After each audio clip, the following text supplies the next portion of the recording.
It is preventing something from happening.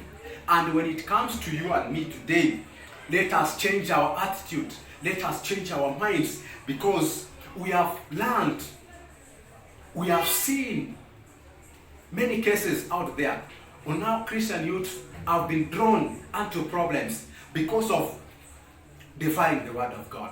Because they have taken it for granted. But when it is hidden in our hearts, it plays a very vital role in our lives. Which way? Of cleansing the ways of our youth. It is in the word of God. It is taking heed to the word of God. And that's the very principle that we should be able to apply in our daily lives. When we read in the same book, chapter 2, the book of Proverbs chapter 2, verse 20, it also gives another counsel by saying, "Thou mayest walk in the way of good men, and keep thy paths of the righteous." So it is a call for Christian youth to walk with men who do good. And who are they? Your fellow Christians. Because they have learned on how to fear the Lord. They have learned on how to listen to the voice of God. They have learned on how to obey their parents when they instruct them.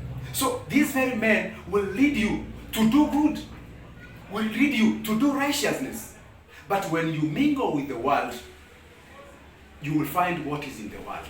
But when you mingle with Christians who fear the Lord, who obeys the precept of God or the commandments of God, surely that reverence shall be in you, and doing the will of God will always be there ready in your heart.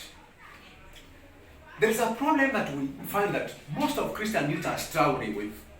And whenever we find this, we have to look for a solution. And the solution of it is in the word of God. That those who profess to be Christians, now I go and call it them Christian youths, there is something that they have in common. That if they tend to profess to be Christians, remember that when you say you are a Christian, there are challenges that comes on your way.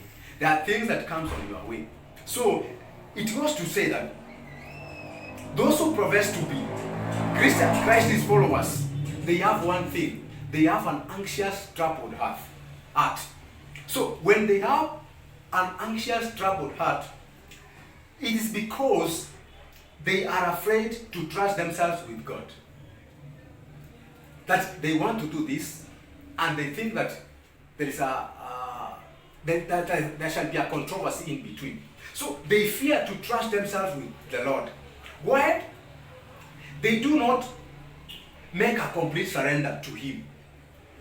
It goes on to say, "For they shrink from the consequences that such a surrender may involve."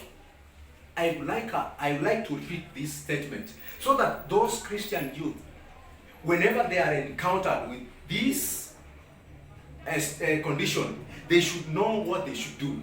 That those who profess to be Christ's followers, they have an anxious, troubled heart because they are afraid to trust themselves with the Lord.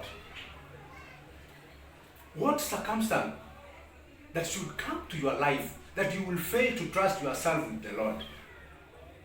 Then if there is such circumstance in your life that makes you not to trust yourself with the Lord, this is the reason.